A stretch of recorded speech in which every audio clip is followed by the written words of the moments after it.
Welcome to the Leadership Now podcast on Beachhead Media with Dr. Aaron Rock. Aaron has served as a pastor, a chaplain, a professor, a writer, and a speaker, and he has a keen interest in helping other Christians to think Christianly about all of life. So on this show, we talk about the nuts and bolts of theology, church life, cultural issues, ethics, and other relevant matters that will help you to lead better now. I'm your host, Chris Yeilman, and today we're going to be talking about living on less. As Western culture continues to drift farther and farther from Christ, and therefore from his laws, there's going to be consequences. And one of the first consequences that we see is economic challenges. It becomes harder and harder to buy homes. People have difficulty paying for their groceries or even to build wealth. And so we want to dive into this today to help you think Christianly. Many people have not been taught how to think clearly or Christianly about this. They're just more informed by the culture that they grow up in.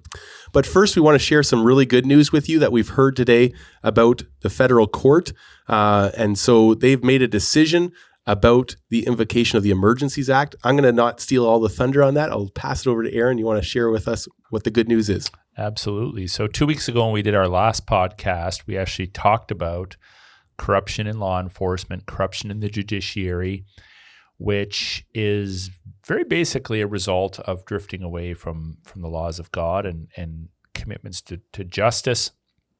Well, this week, we got some great news that a federal judge in our country ruled that the Emergencies Act, not that the Emergencies Act was illegal, but that the invocation of the Emergencies Act applied to the protests in Ottawa and at various border crossings was in fact illegal. So that's a wonderful thing. You know, I want to say to our people, it brings to mind immediately the parable of the persistent widow who was put in front of an unjust judge. He wouldn't listen to her case. There have been very little wins in our country up till now, but we've persisted. Various legal organizations have persisted. Various advocates have persisted, and we at least now have a win.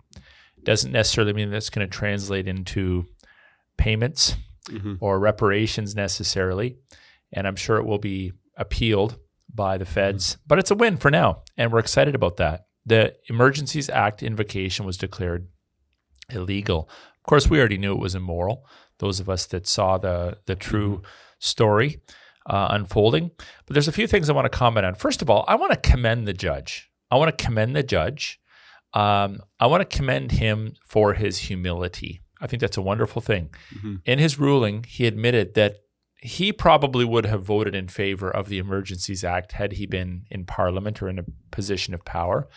He originally thought it was probably reasonable, and when he heard the evidence, he changed his mind. Oh, if we could only get more pastors and more Christians who sided with the state during the pandemic to also exercise that kind of humility under Christ, that would be a wonderful thing. So I want to just publicly commend him for that. We have a good man on the bench there. Now, most likely the benefits won't be immediate. One of the benefits, I think there's two benefits that will arise from it. One would be the feds are going to think twice about doing this again. And let's keep in mind, too, that our own premier here in the province of Ontario sided with him, with the federal government. And also it makes the feds look bad. So that's going to probably have implications for a future election. So I think those are both benefits, and we can rejoice, at least for the moment, that there's been a little bit of a win in the courts, and we want to commend all the great lawyers and organizations that were a part of that. And we would encourage those of you that are listening, if you know of some of these not-for-profit legal organizations that are involved in these processes, donate to them, support them, so they can do this great work in our country. Yeah, legal organizations like that, sometimes their work goes quietly on in the background. Many people probably weren't even aware that there were these applications going through. So good news, something to celebrate. So our main topic today is on living on less.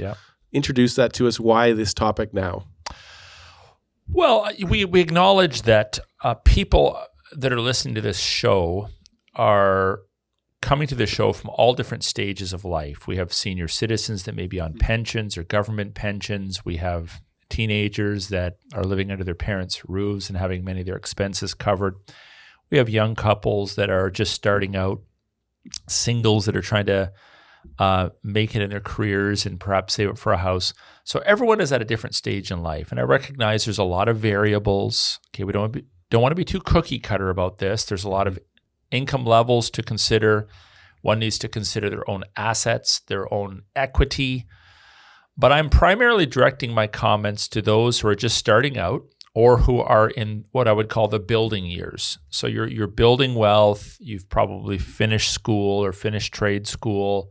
You now have a job. You're starting to build wealth. And eventually you want to perhaps own a home and find financial stability. I want to talk to that group. And if you're not in that group, please don't turn the channel. I want to share some things with you that you can pass on to people that are in that group in your circle of influence. Maybe you have children in that group or grandchildren in that group, or you're a little on the young side and you're going to be entering into that group soon. So I want to direct most of my comments to those who are in what I would call the building years, establishing a household, getting rid of debt, etc. The reason why I wanted to do this podcast, there's several things that were on my mind. My wife and I were actually chatting about this, and she sort of put the original idea in my mind. So there's several things that are going on. First of all, we live in an unstable economy. We are governed by incompetence.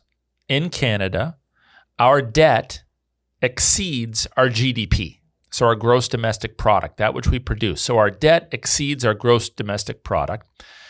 To put it maybe in a different frame, Canada as a whole owes over $30,000 in debt per person, so per man, woman, and child. So the Canadian government has accumulated debt on your behalf. How in the world can we expect to pay that off? So we live in an indebted country. That's a problem. House prices are through the roof. I went on realtor.ca, which is our realtor search software here in Canada, and I went to the neighborhood where I bought my first house. In 1997, I bought a house, and I paid $97,500 for it. It was a 2-story house with 3 bedrooms and 2 bathrooms and about 110-foot lot by 30. The house was probably 80 or 90 years old at the time. Very solid. Needed some lipstick and rouge to spruce it up. But it was a good house, and we lived there for 4.5 years before we church planted. Now, just to put that in perspective, my salary at the time was $33,000. Wow. So if I were to save 100% of my salary, which I wasn't able to do, obviously, the ratio of house value to income was roughly a multiple of 3. Now, I went online. So this is 1997. So we're well over 26 years from that now. That same house, that house is not for sale, but I looked at some comparables in that area, are going for around 400 and change. So the value of that house has gone up 4-fold. The income has not gone up 4-fold. Doing what I was doing at that church downtown, I wouldn't be getting $130,000 in pay for sure from that position. So we have a 4-fold, just to use that as an example, and I think the ratio probably is similar in other parts of the country. We have a 4-fold increase in the cost of that house, and maybe on the high end a doubling, but I don't think it's even quite that, a doubling of income levels. So you can see now that a lot of young couples or people that are coming into the house buying market are concerned. And that's not a result of just some guy in a lumberyard deciding he's going to charge more for 2x4s to build your house. That's a result of incompetent people running our country and all the different economic problems that they've created for us. So we have that problem. Secondly, some of the prime jobs that former generations would have considered to be awesome, cash cow jobs, working for the government, working for big corporations, those were the jobs people looked for. If I could work for a big hospital and I'm a nurse, if I could work for, IBM or Apple or some big corporation, they have standardized hiring processes. They're very fair. The pay is usually pretty good. There's a retirement package attached to it. Well, unfortunately, almost all these institutions have been hijacked by the woke elite. And they will require you to sign off on their woke agenda, whether you're in professional sports, you're in accounting, you're working in the tech industry, you're working in education, the pressure upon people to fly the gay flag or to sign off on the DEI, the diversity, equity, inclusion nonsense, the Marxism essentially, is incredibly difficult. So a lot of people, I think, just feel very vulnerable in their finances. Like, when's the hammer going to drop?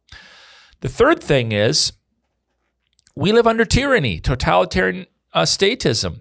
During the protests, we saw the government very quickly freeze bank accounts. And I think this ruling that came out earlier this week, by the way, was insightful because it mentioned one of the qualms the judge had is when they froze the bank accounts of, let's say, someone who was at the Ottawa protest. Well, that might be a joint account with his wife or his children. So suddenly the rest of the family is thrown under the bus and doesn't have access to their own funds. So this scares people. And we live in a broken world. We're not going to fix it of our own strength. We need to pray that the Lord would do his work. The persistent widow was first and foremost a prayer warrior. And we need to pray that God would do what we can't do and that God would change hearts. But that's how under this podcast, unstable economy, prices going through the roof, massive inflation, massive debt, working for those big corporations, not to say that you shouldn't work for them, but you gotta, your sense of security certainly has been undermined. And so you got to make sure you're not assuming that the job you have today is going to be the same job that you have tomorrow. And then at any point in time, the tyrants could take your possessions, your land, your wealth. And while we can't fully insulate ourselves from that, there's some basic things that we could do to help protect ourselves. Yeah. So we don't obviously want to dumb down this podcast and assume people know nothing, but at the same time, it's hard to assume what level of knowledge they have. So maybe what would you say are some of the most basic building blocks of financial stewardship? We could start there and then build out. Yeah. So there's three.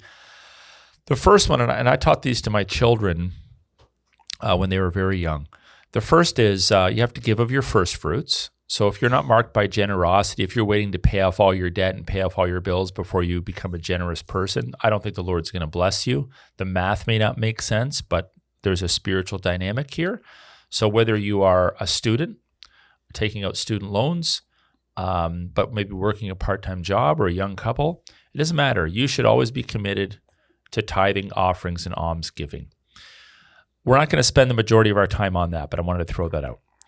But more germane to our topic, living within your means is very, very important, and that's going to require a budget. So living within your means, being able to track your income and your expenses. And basic math, your income has to be higher to or equal to your expenses. And then the third thing is saving for necessary capital expenditures. So at some point, you buy a house, you buy a car, some sort of a large item that takes a little bit of collateral. We want to talk about how to do that. Now, financial advisors. So I think I appreciate financial advisors, but my advice is not going to fall into the realm of professional financial advice. I'm going to give you some very practical, Joe Blow, take home, you can use it today kind of advice. Are investments wise? Yes, but they're not the first thing you can be doing. If you're carrying debt and you can't even put groceries on the table, the last thing you need to be doing is investing in the stock market. Retirement savings are important too. Life flies by. Maybe you've decided that you want to follow the path of most Western people and retire at some point in time. By the way, retirement is a post-biblical construct. So we're obviously, if you physically can't work, then you're going to have to quote unquote retire. I'm not so sure that retirement is entirely a biblical thing.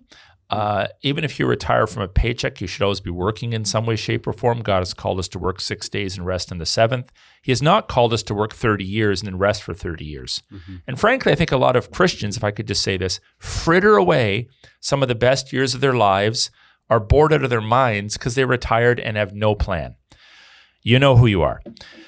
So investment and retirement savings are important, but they are not as basic as these first three things that I've mentioned. They are not as basic. So the most basic things are not investments. The most basic things are giving of your first fruits, living within your means, and saving for capital expenditures. Those are the most basic aspects of financial management.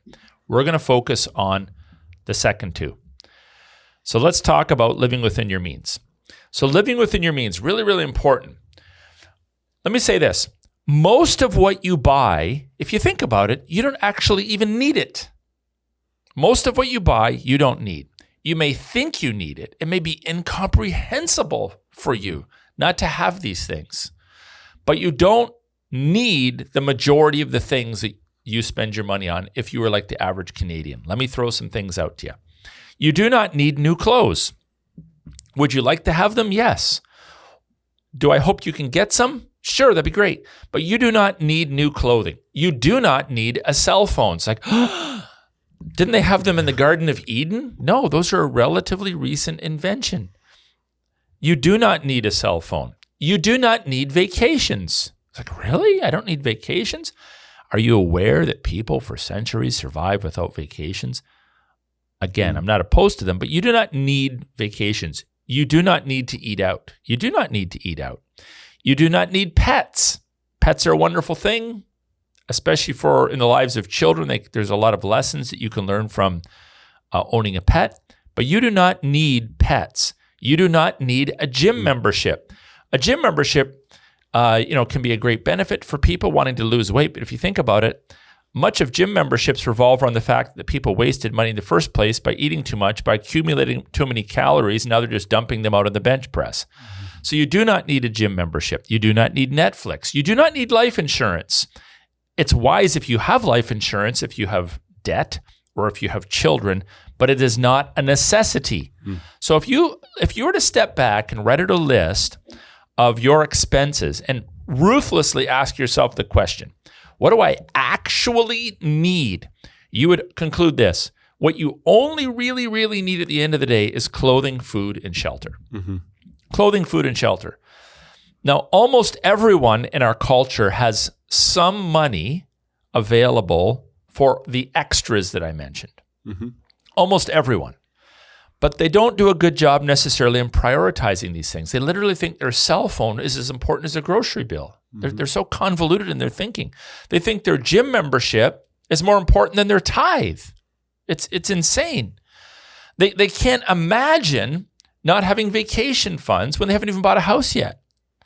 Well, the only thing you really, really, really need is clothing, food, and shelter. So on your spreadsheet, and everyone should have one, on your spreadsheet where you list your expenditures, at the top should be your tithes, offerings, and alms. And then you prioritize down from there. You need to have your clothing, food, and shelter expenses. And then below that is all the rest of the stuff.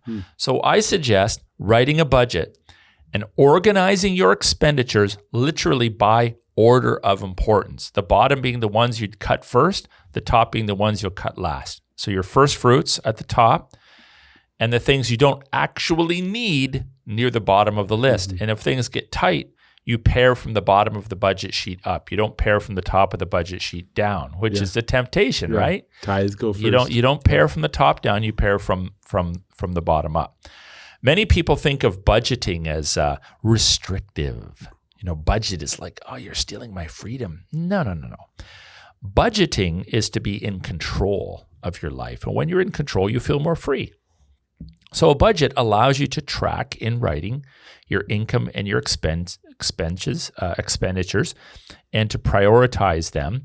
And if you do the hard thinking on this, you'll discover that many of the things that you're spending money on. So if you're in your building years, you want to build wealth, you're like, oh, it's going to take me forever to build my wealth enough to buy a house, but you're going on exotic vacations, you're driving new cars, you're already purchasing life insurance, you're investing in the stock market, you're spending money at the gym, you're eating out, you're buying coffee out.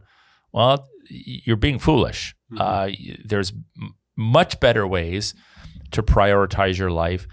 And I think past generations knew this. So if you look at my grandmother, my grandma Smith, she was a Smith in England, my only grandmother straight from Europe. She lived through World War II as a probably 15 through 19-year-old, or I guess she'd be a little younger than that, 13 to 19, then got married to a Canadian soldier and came to Canada. Well, when you lived through the war, you saved everything. You didn't throw out tinfoil. You wiped it off. You dried it off. You folded it up. You clipped the milk bag. You used the milk. You saved the bag, right? Mm-hmm. So they lived through those hard times where you saved everything. You didn't just throw stuff out.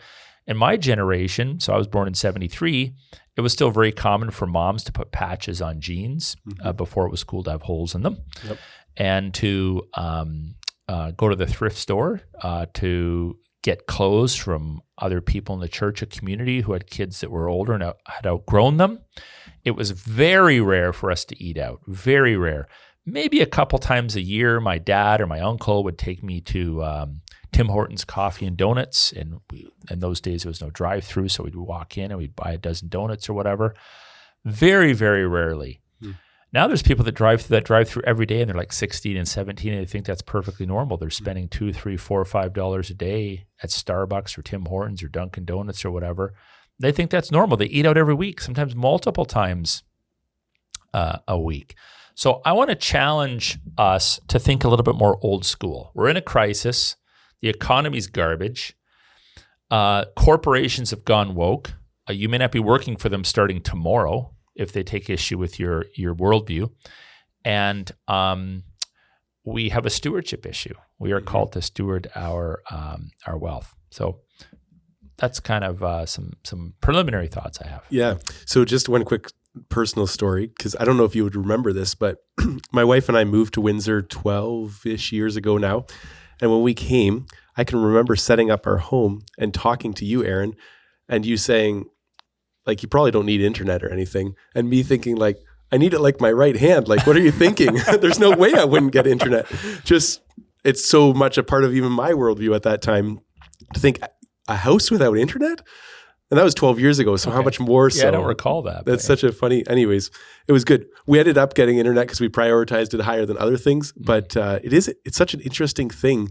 Just you grow up in a world where what is normal may not be healthy or may not even be financially responsible, right?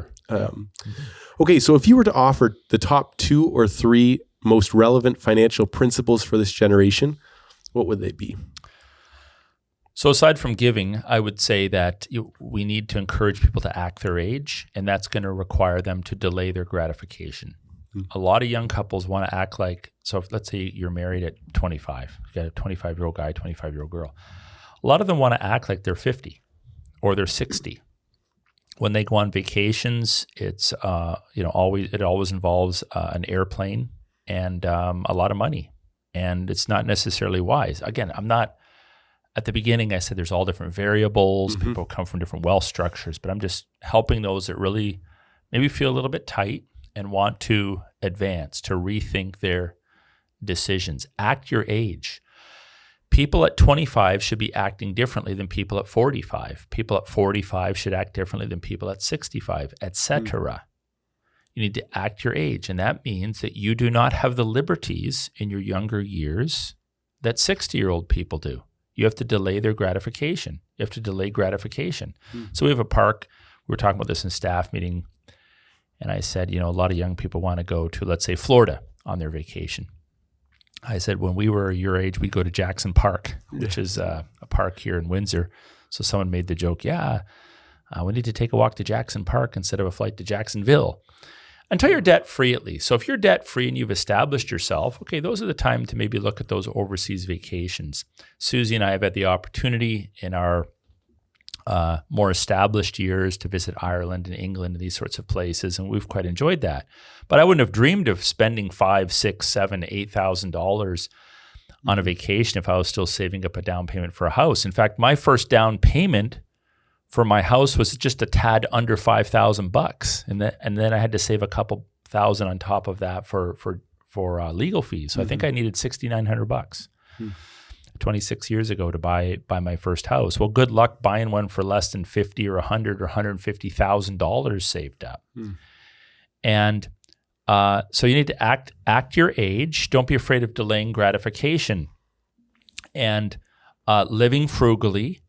Living within your means, being a tightwad when you're younger, and then as you build wealth and your house starts to get paid off, your debts are cleared up, then you can take those extra funds and do some of those more fun and exciting things.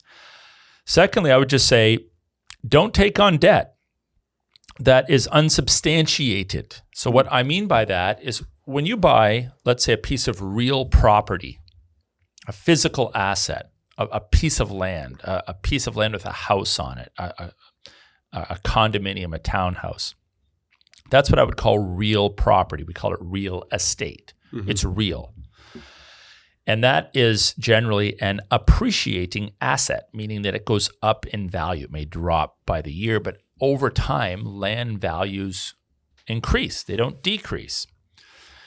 And taking on debt, so borrowing money from someone to purchase a piece of land or purchase a house is a normal function for most people. Mm-hmm. We'll discuss why I think that's reasonable debt momentarily. But when you take on debt to buy a car, which is a depreciating asset, when you drive it off the lot, it drops in value. It starts to get rust on it. Things start to break down. It mm-hmm. starts to cost you eventually more money per month to fix it than it does to, buy a new one. Mm-hmm. When you go to school and you take on debt for something that's immaterial, like education, I would just say don't do it.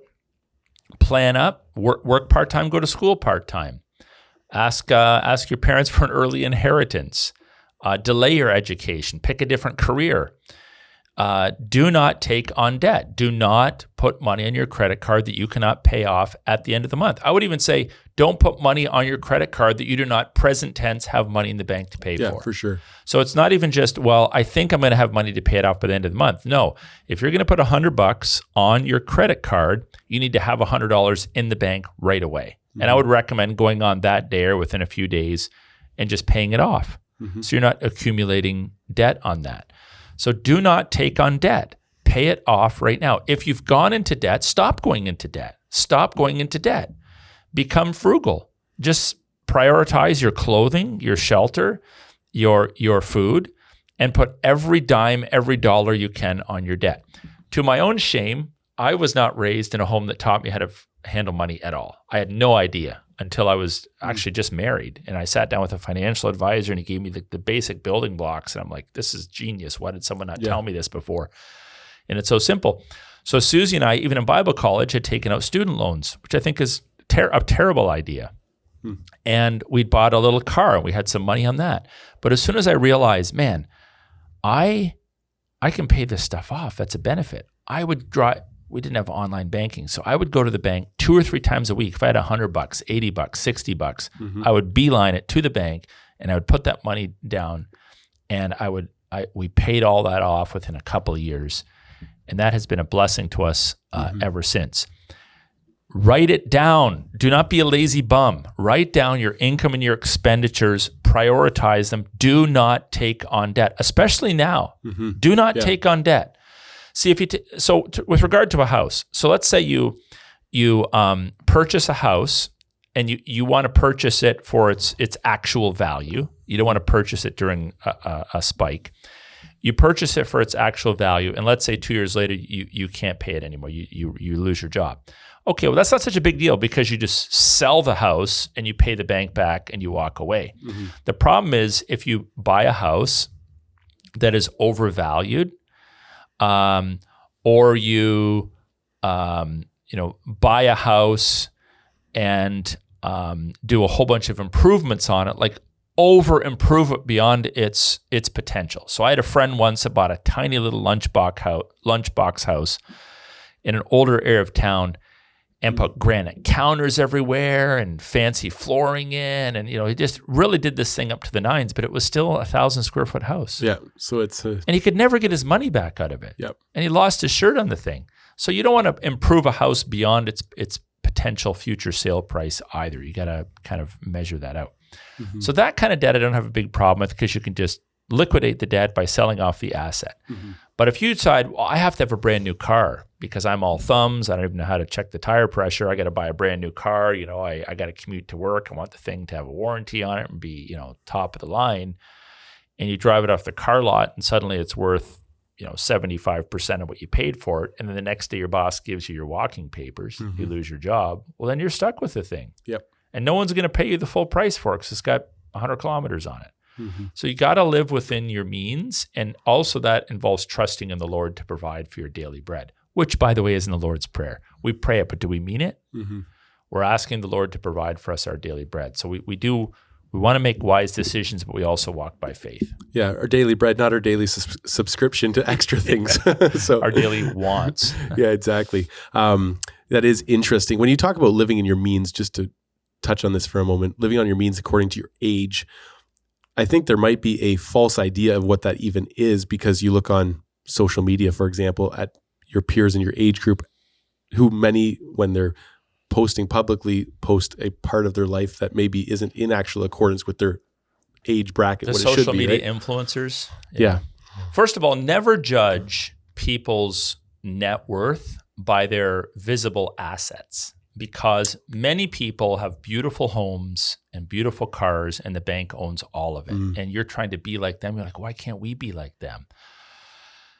You don't really know what people's physical assets are until you ask them. And of course, generally you wouldn't ask, right? They'd have to reveal that. So don't judge a book by its cover. But yeah, I think it requires some soul searching and some realism and some maturity to really figure out what is the best and wisest way to use our funds. And many of our views are, I think, shaped more by the world than they are by Christ. So sometimes you'll have like the double income, no kids group, and they're flying all over the world and spending all kinds of money on vacations. Like, yeah, because we want to do that before we have kids. Well, have you paid off your house yet? It still probably isn't the best use of your money. What if you get used to, this is a real bad mistake too. What if you have two incomes and no kids, and you get used to living off of and requiring two incomes, and suddenly God gives you children, which is the natural course of life, and you should want that. That's your greatest legacy. God gives you kids. And you're like, well, once we have the kids, my wife's going to go back to work. Well, that would be a great thing. I'm not opposed to that. Proverbs 31 portrays a godly woman as a working woman. She works in the home. She works outside of the home. So if you have this view that a godly woman only tends to domestic duties, you need to reread Proverbs 31, because that's not a biblical paradigm. That comes from somewhere else. So I'm not opposed to women working outside the home. And in fact, if they have the means and ability, I would encourage that. But what if the Lord gives you a Down syndrome child? What if the Lord gives you a child with severe physical disabilities? That means you are at home now, permanently taking care of that child. What if one of you contracts some sort of a debilitating disease? So here's the thing. It's always, always, always wise, even if you have two incomes, to live off of one. Even if you have two incomes and you're young, you're getting established, learn to live off of one. Do not make expenses that require two incomes to pay them off. Don't rent a place that requires two incomes. Don't buy a house that requires two incomes. Don't purchase cars that require two incomes. Live within the means of one income, if possible, and then use the other income to save up for your capital expenses. And at some point in time, that second income might go away because you now have children. And the way it works is we start out life broke and dependent. Then we generally come into our young adult years. We start to make money, and we feel like we're getting ahead. And then we establish a family. We start having kids. Kids are very expensive. God bless them with their expensive. And there's a lot of years there where you feel like you're living on a shoestring budget. But when you endure, you cherish those years, the Lord will eventually bless you, generally speaking, with increased wealth when the kids are adults or grown, or full-time in the local classical Christian school or whatnot. And maybe then your wife can go back to work outside of the home and build from there. So that's good. Yeah. Okay, so very practically, let's talk about some cost-saving methods. This is going to be a ton of fun to me anyways. How can people live on less, especially in the building years, and to position themselves better for the future? Right. So I feel like we're on wrong sides of the table. Yeah. Because talk to the Dutch guy. Yeah, the Dutch guy across the table. He probably has the first dollar he's ever earned framed. But no, I appreciate your the fact that you are frugal, but you're not cheap, and you are frugal, but you are a generous man, and that's the key. We're not talking about someone that lacks generosity, but I consulted several people to add to this list. So I want to just blow through this quick. Here are some cost-saving methods, short-term and long-term, that I would advise advise each listener to consider that will help to literally save you money so you can live on less, and you can reduce debt if you have it, or you can save up for capital expenditures. Number one, these are in no particular order, but I'm just laying them out. Yep. Learn skills. Learn skills. Don't be one of those pillarized people that only knows a very limited number of skills because you went to school for them. You can save a ton load of money, just basic stuff. Learn to paint. Learn to paint your house. Learn to change your own oil. Learn to rotate your own tires. My daughter, Kezia, used to change all her own oil. It kind of scared me at times. I'd come home, she'd have the car up on ramps. This was before she was married, and she'd be changing her own oil, as a 18-year-old girl. Learn to do those things. It saves you money. Learn to cut your own grass. That's a basic thing. Learn to clean your own home. I'll just step out on a limb here and say, again, I don't begrudge people that have large homes. I think it can be a wonderful place for hospitality.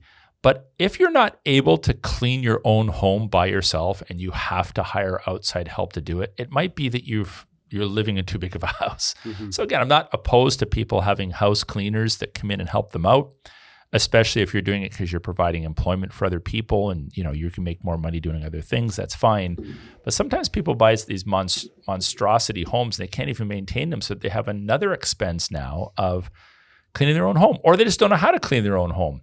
So just be careful about that. Start thrifting. So thrift stores, I think, are back in style. One of the families in our church was telling me they bought their kids gift cards to the thrift store for Christmas. So there's a lot of used items that you can get. If you do not have your house yet and you're paying off debt, do not eat out. And I mean, like, never. Don't order in. Don't have the pizza shop on speed dial. Learn to cook your own food. Preserve your own food. Here's one: brew your own coffee. We're a coffee culture. We love our coffee, and we appreciate our coffee. God bless coffee. We thank you for the almighty coffee bean tree. But think about this: in today's dollar, one medium coffee, depending on where you shop, let's say it's $2. So it's $2 to buy a cup of coffee. And let's suppose it's your habit to buy one medium coffee every day. And you do that throughout the majority of your life. So from the age of, let's say, 18 to 80, you just have made a habit. You're going to spend $2 on a cup of coffee. Well, in the course of a year, you're going to spend about $730 just on that one purchase, on that one daily purchase, that one cup of coffee. Now, if you'd have put that $730 towards your mortgage, you'd actually be saving, let's say your interest rate is at 5%. You'd be saving 5% on $730 per year for the duration of your mortgage. So think about it this way. If by spending that money on coffee at the coffee shop, you've spent $730, but as a result of not being able to put that money in your mortgage, you've paid an additional 5%, that $730 actually just cost you $766 in real money. And if you buy a cup of coffee at that rate every day throughout your adult life, you have spent $47,500 just on that one small act, which can just so easily go by. Now, most people are spending a whole lot more than $2 a day on coffee. They're ordering the donut, they're ordering the cappuccino, they're going to $6 for their frappuccino, lapatino, whatever you write, complete with the gay flag stuck to the side, for $6 or $7 or $8, and ordering premier desserts. So there's nothing wrong with treating yourself, but when you put things in perspective, you're like, oh my, I don't want to be the guy that spends nearly $50,000 just on one little act of buying a cup of coffee. Maybe I need to brew my own. Other things you can avoid in your budget. You can avoid desserts. If you do eat out, you can avoid dessert. That's where they make the money, dessert and drinks. Yeah. Smoking, alcohol, they're expensive. People buying $30, $40 bottles of wine at a liquor store, cases of beer, and they don't even own a house yet. And these are expensive items. Like per liter, you're paying a lot of money for those quote unquote liquids, regardless whether you even drink that sort of stuff or not. Buying used cars. Buying used cars, of course, generally we all start out with some sort of a beater. That's not a bad thing. It teaches you to appreciate it. And then maybe you buy a car that's a few years old, or even something as simple as buying a car that was previously leased from a leasing company for 1 year. Often still has a ton load of warranty on it, and it's 40% off the sticker price or whatnot. We bought a Suburban 13 years ago. I still drive it. The purchase price the year before was $66,000 at the time, and I bought it at 8 months old with 34,000 kilometers on it for $34,000. Wow. So it was almost half of the sticker price, and I've got 13 years out of the thing. It has, I think, 340,000 kilometers on it. So buying used cars. How about this? Learning to cut hair. Now, I'll just use boys for an example. It's a little more risky cutting girls' hair, but let's say you're a parent, you have boys.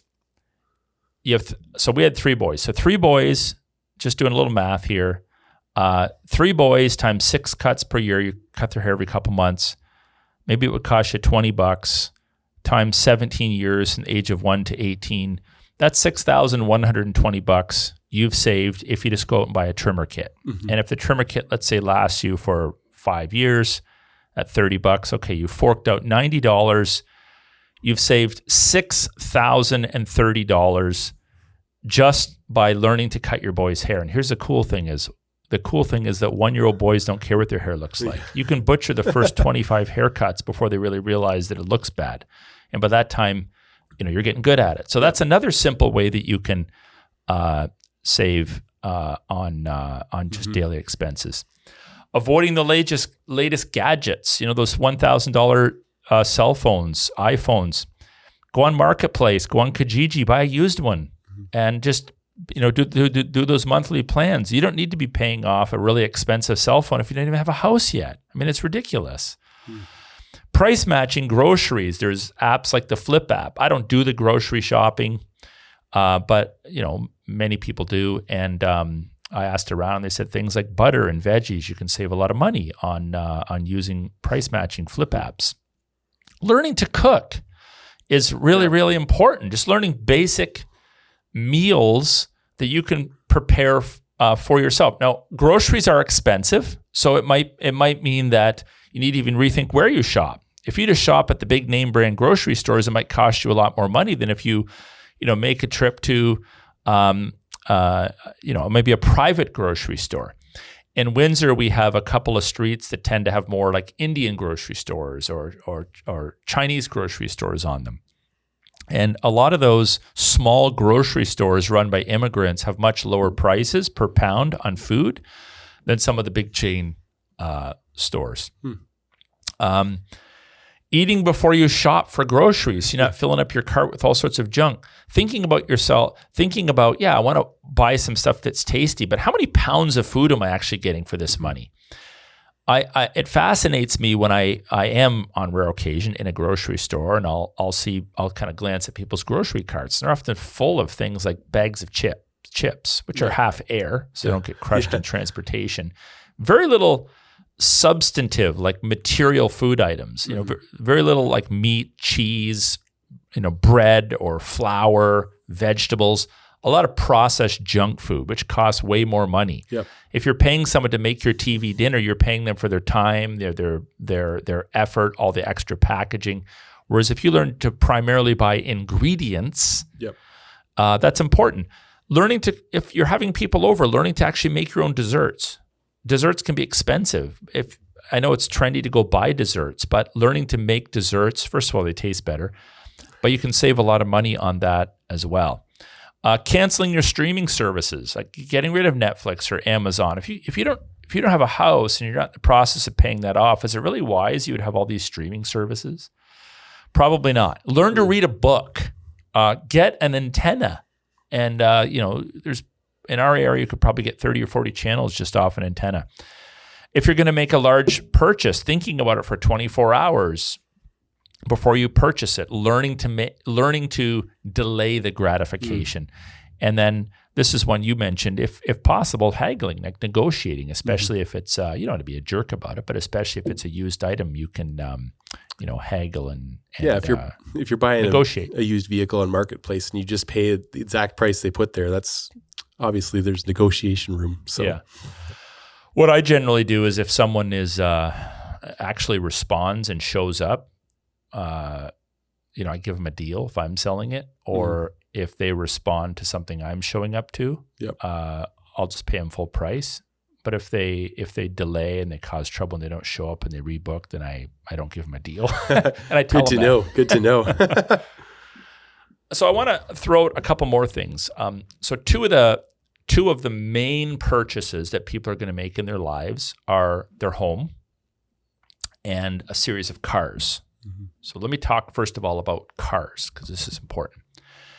If you live in a city where you don't need a car, okay, you can use public transportation, but then you're probably woke and you're not listening to this podcast anyway. Wow. Because all the big cities are broke. So most of you probably have a car, and you can't rely strictly on public transportation. So here's what I've observed. I know lots of people throughout the entire duration of their lives, they go buy a car, they take out a loan, and then they pay the car off.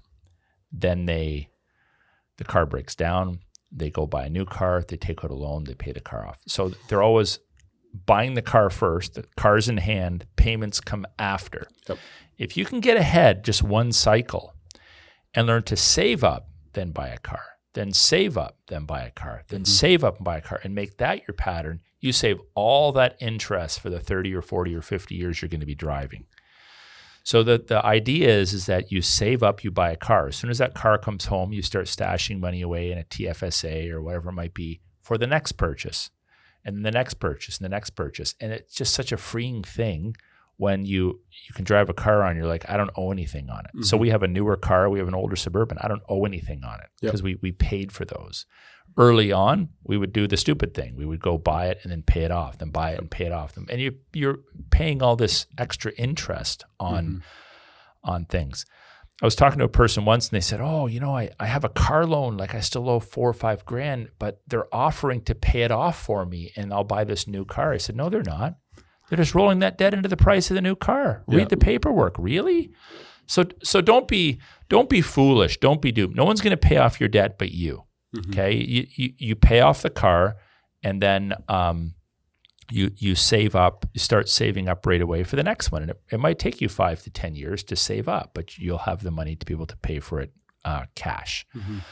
Saving for a home. So first of all, you have to familiarize yourself with how mortgages work. A lot of people don't know how mortgages work. So I would just say this: if you don't know terms like amortization or terms or variable rates, or in Canada, if you don't know what CMHC is, you're not ready to take out a mortgage yet. Yep. So it doesn't take very long. You can learn this stuff in an hour.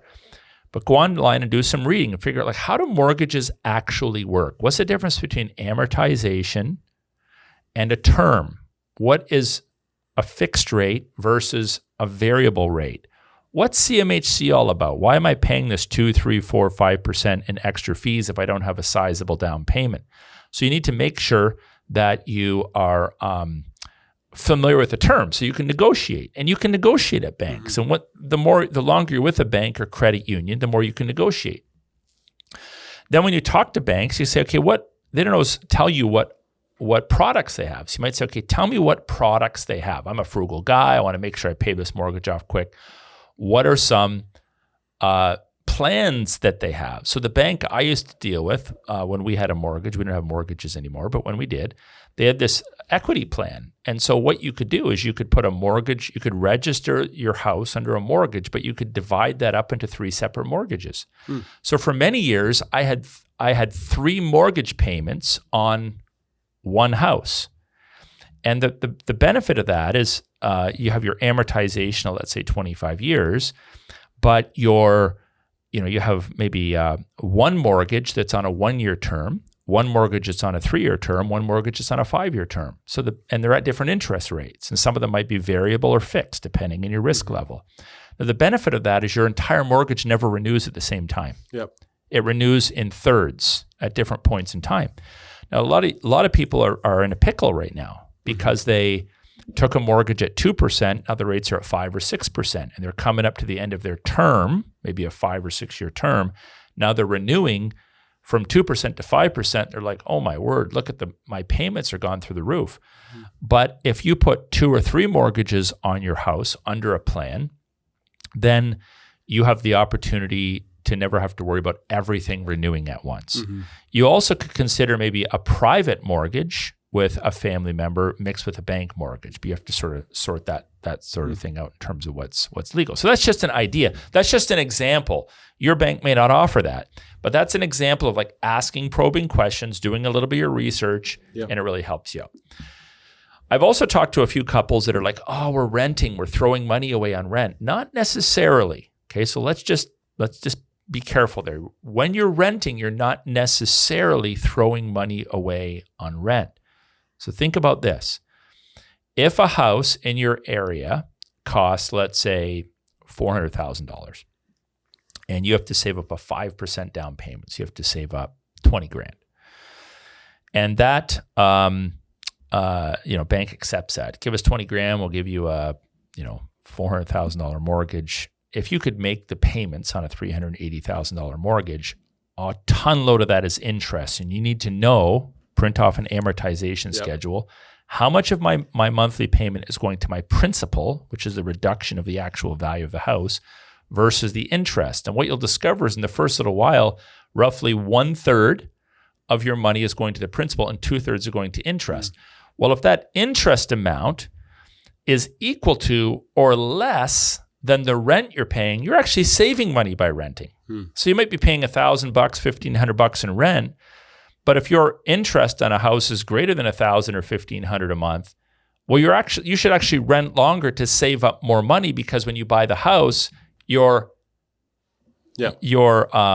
owed amount is less. So these are just things for people to think about until they're told. It just often doesn't cross people's minds. If you can also save up a bit more of a down payment, your rent is dirt cheap, then you can avoid what are called the CMHC, the Canadian Mortgage and Housing Corporation fees. They will charge you a premium, and they're much more than when we first started out. They will charge you a premium, an extra fee to insure in case you default on your mortgage. Now, the banks often want to sell you on the monthly amount. So if you're a financial stooge and you just walk in, you're like, I want to buy a house and I can afford $3,000 a month. They're like, cha-ching, okay, we're going to sell this guy any product that we can give him he's willing to pay up to $3,000 a month. And they may sell you a product like a variable rate in a time that's volatile, and that's unwise. A lot of people took variable rates recently, and then the mortgage rates went through the roof, and their payments went through the roof. But if you come in and you sort of negotiate a little bit, and you start using their language and demonstrating, well, actually, I'd like to look at maybe a home equity plan. I'd like to look at setting up multiple mortgages. I want variable terms. They say, hey, we have this great deal at 5%. Well, you know what? I think I could probably do 4.5%. You're saving money. In the latter years of our financial negotiations with our bank, sometimes I'd be the guy educating the young banker who'd be like 20 years younger than me. Be like, yeah, that's not how it works, bro. This is what I want. Oh, we can't do that. Yeah, you can. No, we don't. That's against bank policy. No, you'll do it if you want my business. That's what I'm offering you. Like, you just negotiate. You play hardball. You don't need to be a jerk. But they actually sometimes laugh and realize, oh, this is a guy that's actually playful and wants to have some fun with us. So back to our illustration though, just to kind of help people see this, if you just go buy a house for $400,000, 5% interest, you throw 5% down, over 25 years, you're going to pay $301,000 just in compounding interest. Oh, yikes. So you've now paid $701,000 for the house. Now, that's unavoidable. Money does inflate. So they loan you $400,000 today. They can't charge you no interest, because in 25 years that $400,000 is worth less than it would be worth in 25 years. So they have to pay their corporate expenses. It is their money they're lending you. Money does inflate, which means its buying power decreases. So it's fair to pay people interest to the tune minimally of the deflationary value of the money, but the point is, just know what you're talking about. Go in and understand the basic aspects of mortgage. And then think this way. every dollar you spend on something else that you don't need before you buy a house, every dollar you spend on a trip, on eating out, every dollar you spend on anything you don't need before you buy a mortgage is a dollar you will eventually pay interest on once you buy a house. Mm-hmm. Like, well, I spent $25 on a pizza. No, you didn't. You spent $25 on that pizza, plus the fact that you couldn't put that $25 on your future or current mortgage means that you are paying the interest equivalent on that $25 because you could have paid down your principal by $25 more and saved that 5% interest compounded annually over 25 years. You probably just buy yourself a $50 pizza, right? Or something like that. Yeah. So that helps people to think a little bit different. Every dollar you spend on something else is marked up by the current interest rate because it compounds. So that $1,000 phone that you bought because you just had to have it, because your neighbor has it, because your friend has it, because your cool friends who aren't really all that cool because they're broke and live off of debt have one, that's costing you 5% over the next 25 years. Mm-hmm. So when you buy a home, let's say you save up, you're ruthless, you save up, you buy that home, then once you get the curtains hung, repairs done, kind of get settled in, maybe that'll take you a year or two, I would encourage looking at doubling your payments. You can double your payments. Some banks will allow you to put 10 or 15% lump sums on every year. You get an income tax return, you throw it down. Mm-hmm. You can increase your payments. You can pay weekly, which means you're knocking down principal faster because in that 1 week period, the interest is accruing at a slower rate than it is over a month, right? Mm-hmm. You can renew early if the rates change. Watch the market. If you have a 5-year term and your bank says, hey, you can renew up to 90 days early before my term comes up, and suddenly they have a killer deal that's less than what you're paying now, say, yeah, I want to renew. We did that several times. I want to renew early to lock into a lower rate. And then a move as little as possible. It's expensive. That's true. We moved a lot. Never thought much about it, but later I'm like, man, sometimes you're paying realty fees. Sometimes we sold private. Sometimes with a realtor. Generally, selling private, it's easier than you think. The problem is you often don't get the dollar figure. You underestimate the value of your house. So we've sold a few houses privately and some with real estate agents. I'm not sure one was necessarily better than the other. That's up to you. But when you move, even if you try hard, you're going to have legal fees, land transfer taxes in Canada at least. You're going to have lawyers' expenses, just moving expenses. Oh, there's no curtains on this bedroom. It costs money to move.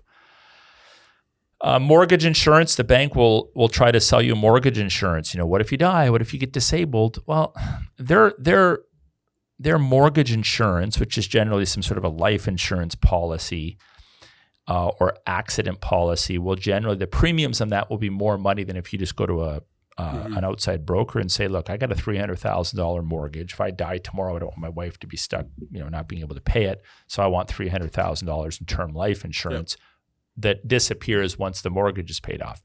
By the way, again, some financial advisors can argue the point. As you grow older, you might think, well, I need more life insurance because I'm closer to death. No, you need less. Like you don't need life insurance if your kids are raised, your house is paid off, and you have money in the bank. Mm-hmm. Oh, but I want to be able to provide my kids with a big lump sum. Okay, that's a want, but that's not a need. Mm-hmm. You need life insurance, in my view, not as one of those 3 basic necessities of life, but it's wise to have life insurance during your most vulnerable years and you have the greatest number of dependents and the least amount of equity in your home. That's the time to have life insurance. But in my view, your life insurance should peter off to nothing. So by the time you're dead, let's say you die at 80, why do you need life insurance? Yep. You have an estate now. You have money saved up. You have a paid off house. Maybe you've even pre-inherited some money to your kids, et cetera. So I would just recommend if you're going to put insurance on your mortgage, get it elsewhere. Mm-hmm. It'll save you money. Yep. Also, do not remortgage your house unless your life is in complete shambles. Do not remortgage your house. Too many people, well, you know what? I want to buy a car, so I'm going to remortgage your house. You're taking money out of your most valuable physical asset. You're basically taking that principal back out, which you already paid interest on. Mm-hmm. You're buying something with it.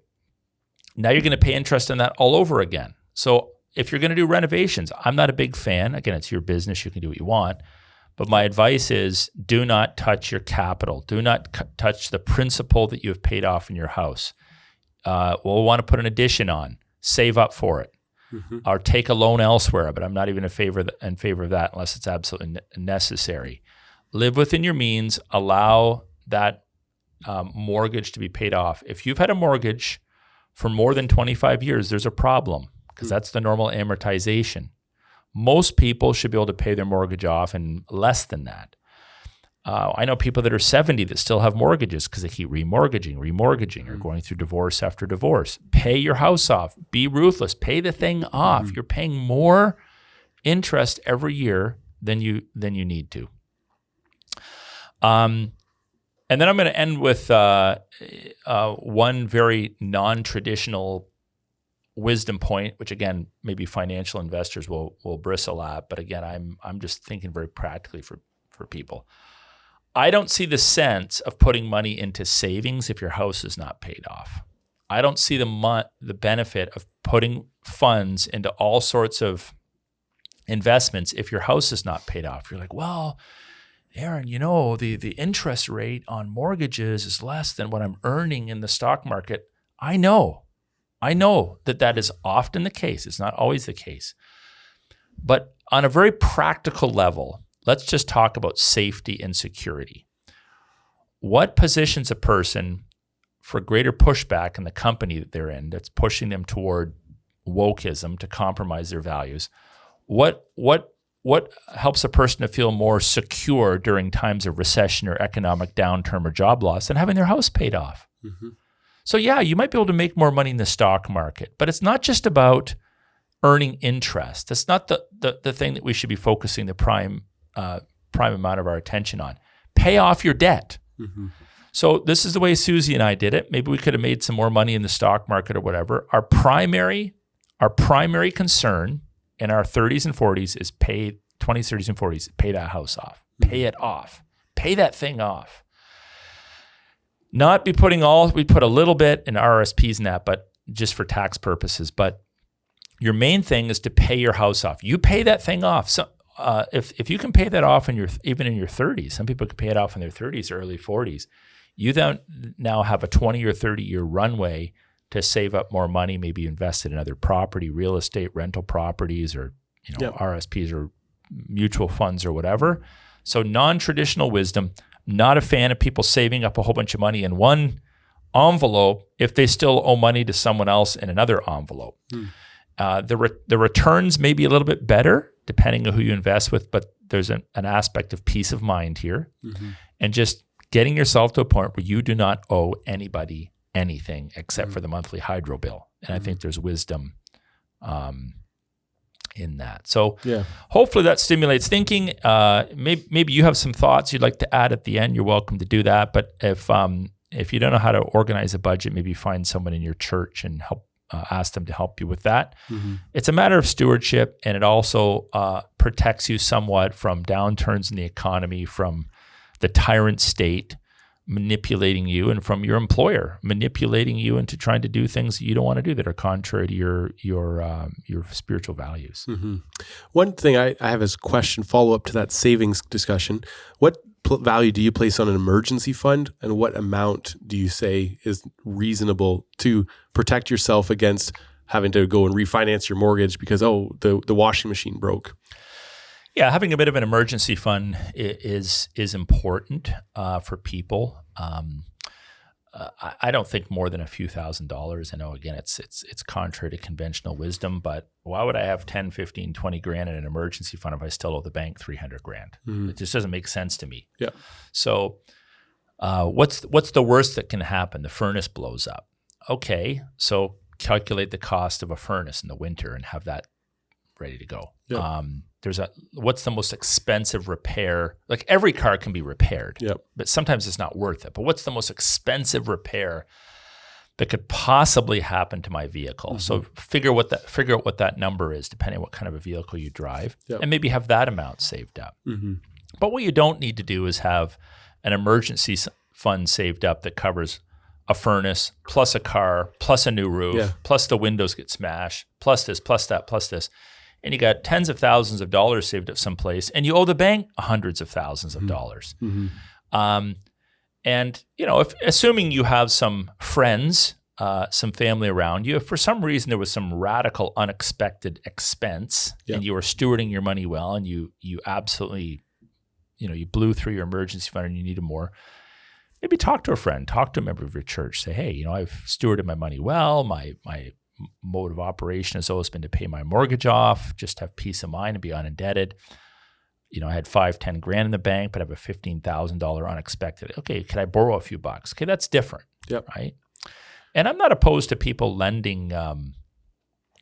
Christians should lend money at no interest, except that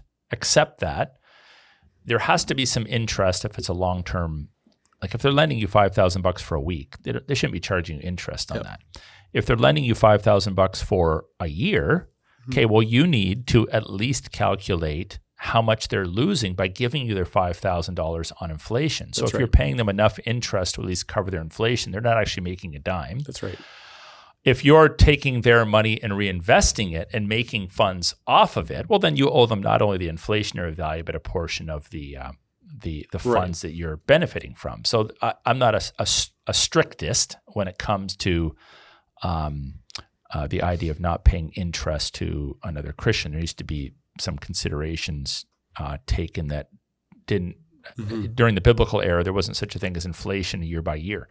Yeah, that's right. So a bit of an emergency fund, but some people have too big of a nest egg. They live in fear and they just don't think about their mortgage. And I just think it's a wonderful thing to get all your debts paid off, and then you're freed up to spend the later years of your life saving for retirements, or helping your kids out, or giving more to capital funds at churches or Christian ministries and that sort of thing. Yeah.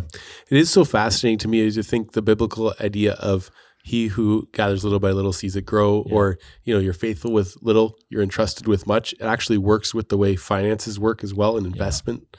Like if you're faithful, the decisions you make in your 20s are almost more important financially than the decisions in your 70s because of the impact on the rest of your life. There's actually a direct correlation, too, between financial stewardship and the stewardship of your whole life. The Bible often connects money and the heart. And, the Bible talks about money being the root of all kinds of evil. There's always a connection there between money is one of your primary. Think of it as your physical stewardship of your possessions, whether it's money or assets. The way you spend the way you care for your physical assets, which you don't own, but you do steward them, and legally you own them, under God, reflects your heart. So when people have disordered lives, it's almost always reflected in their pocketbook. Either they have massive debt, or even they're extremely stingy, because that can be the other side of the equation. Yep. People that save every single dime, don't give any of it away, but they're miserable, and they're angry all the time, and they're oftentimes accommodating for some sort of trauma they went through as a child, or some sort of financial difficulties, and their relationships suffer. So there needs to be, again, that's why at the beginning I said generosity is important as well. But anyway, the point I want to make is that the way you spend your money is usually a direct correlation to how ordered or disordered your life is. Mm. And if you have to buy the latest and greatest gadget, well, generally there's an identity issue you need to deal with. Mm-hmm. Your values don't actually align with the values of the kingdom. Mm-hmm. If you're overly stingy, there's another problem. So, we want to think about money, not just so we can get ahead and be, freedom 55ers, but we need to think of our money as a bit of a thermometer for how hot or cold our relationship is with the Lord. Mm-hmm. Excellent. Good word. Well, thanks, Aaron. Appreciate you giving those ideas on how to live on less, and hopefully our listeners take that to heart. One special announcement for this week is that our Beachhead Media app, our mobile app, is now live in the Apple and Google stores. Right on. And so, go ahead and download that, and you'll be able to get this content, as well as we're hoping to add some more as well in the coming days. So some good resources there for you. We're also over on the Fight Laugh Feast Network and other platforms like Spotify, Apple, everywhere else. Aaron, you want to know? Yeah, and I just want to let people know the reason why we're starting the Beachhead Media app is we want to create a platform for primarily Canadian content. We're going to be limiting it, so there's just a few resources on there right now. If you are a Christian leader, like you already have a platform, so our Beachhead Media app is not just for great Christians that have a lot of wonderful things to say. You know, God bless those that are ministering to others in that means, but there's only so many podcasts we can put on there. So for now, we're limiting it to people who have a viable podcast that is produced on a regular basis, who is like a Christian leader of a ministry, a seminary, who has a proven track record, who already has an audience, a following. This is another platform that we want to make available to those of you in Canada. And certainly, I think those living in other parts of the world that listen to our program will benefit from it as well. But I wanted to kind of put that little plug in there so people are like, why would you start another app when there's FLF and there's Spotify and there's all sorts of other things. So that's why we're doing it, to be able to give you more Canadian content. There's also some music on there that you can listen to, some original music that has been written by people in our church. But it's going to, in the next little bit, we're going to, Lord willing, have some other podcasters on there from other parts of the country. Yep, good stuff. So you can help us out by sharing that app out, sharing the podcast, rating it as usual, and telling a friend about it. And then hopefully you'll tune in next week to another episode of Leadership Now with Dr. Aaron Rock.